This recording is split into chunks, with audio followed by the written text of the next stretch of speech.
જય શ્રી કૃષ્ણ મિત્રો, સ્વાગત છે તમારું મારી ચેનલ સ્વાદ વિથ ભૂમિકામાં। આજે આપણે માલપુઆ બનાવવા જઈ રહ્યા છીએ। એના માટે મેં અહીંયા એક કપનું માપ લીધેલું છે। આ કપથી મેં 5 કપ જેટલો ગોળ લીધેલો છે।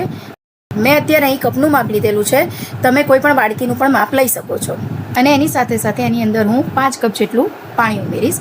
5 કપ પર મેં થોડું અડધો કપ જેટલું પાણી વધારે ઉમેરેલું છે।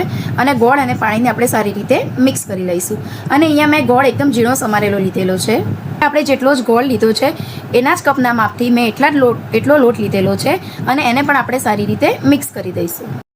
લોટમાં ગાંઠા ના રહે એટલે એના માટે મેં એને વિસ્કરની મદદથી વિસ્ક કરી લીધેલું છે।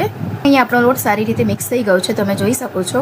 અને હવે આનું ઢાંકણ ઢાંકીને 2 કલાક માટે મૂકી રાખીશ। અને હવે આપણે માલપુઆ બનાવીશું। એના માટે અત્યારે મેં બેટરની અંદર અડધી ચમચી જેટલો એલચીનો ભૂકો અને અડધી ચમચી જેટલો વરિયાળીનો ભૂકો નાખ્યો છે। વરિયાળીનો ભૂકો નાખવાથી સ્વાદ બહુ સરસ આવે છે। એકવાર બેટરને સારી રીતે મિક્સ કરી દઈશું। અને બેટર આપણું ચમચા પર ચોટે પણ છે, તમે જોઈ શકો છો। અહીંયા મેં ઘી ગરમ કરવા મૂકી દીધેલું છે।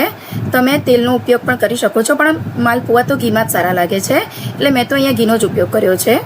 હવે હું માલપુઆ ઉતારીશ અને આપણે બેટરને ચમચાથી પાથરવાનું નથી હોતું, ખાલી રેડવાનું જ હોય છે। એક જ જગ્યા પર એને રેડવાનું હોય છે। તમે જોઈ શકો છો કે મેં એને કેવી રીતે કરેલું છે। આપણે ગેસની ફ્લેમ મીડિયમ રાખવાની હોય છે, ફાસ્ટ ગેસ પર નથી બનાવવાના હોતા। અને એને ગોલ્ડન કલર આવે ત્યાં સુધી એને થવા દેવાના હોય છે। બંને બાજુ ઉલટ પલટ કરીને આપણે ગોલ્ડન કલર આવે ત્યાં સુધી એને થવા દેવાના હોય છે। અને તમે જોઈ શકો છો કે આપણો એ માલપુઓ બનીને રેડી થઈ ચૂક્યો છે। આ જ રીતે હું બીજા માલપુઆ પણ બનાવી રહીશ। અધિક મહિના માટે સ્પેશિયલ મેં આ માલપુઆ બનાવ્યા છે। અધિક મહિનાનું ખાસ મહત્વ છે માલપુઆ બનાવીને આપવાનું, એટલા માટે મેં આ માલપુઆ બનાવ્યા છે। મેં અહીં 33 માલપુઆ બનાવ્યા છે। તમે જોઈ શકો છો કે આપણા માલપુઆ બધા બનીને રેડી થઈ ચૂક્યા છે। હવે હું એક સર્વિંગ પ્લેટમાં સર્વ કરી દઈશ।